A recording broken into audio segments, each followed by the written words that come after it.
பெரும் பணக்காரர் போன்ற தோற்றமுள்ள நடுத்தர வயது பெண்மணி ஒருவர் தன் டிரைவருடன் கண்ணாடி கடை ஒன்றுக்கு வந்தார். எங்கள் டிரைவருக்கு ஒரு நல்ல கண்ணாடி வேண்டும் என்று பெண்மணி சொன்னார்.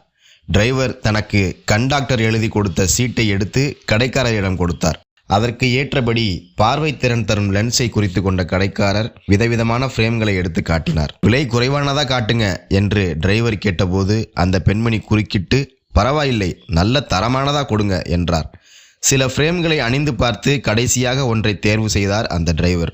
என்ன விலை ஆகுது என்று பெண்மணி கேட்கவும், ஃப்ரேமுக்கும் லென்ஸுக்கும் சேர்த்து கணக்கு பார்த்து 2300 ரூபாய் ஆகுதுமா என்றார் கடைக்காரர்.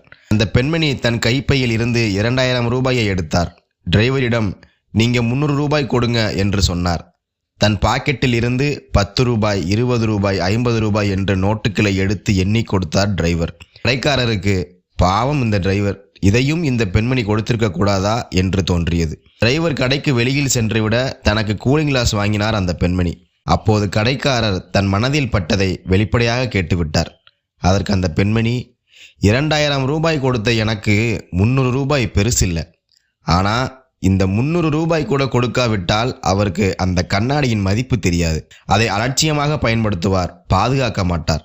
அவர் பணமும் சேரும்போது அவர் கவனமாக பார்த்து கொள்வார். ஒவ்வொரு பொருளுக்கும் ஒரு விலை உண்டு, ஒரு மதிப்பும் உண்டு. ஒரு பொருளுக்கான விலையை கொடுத்தால்தான் அதன் மதிப்பை நாம் உணர்வோம் என்றார் அந்த பெண்மணி. கடைக்காரரும் சரியாக புரிந்து கொண்டார்.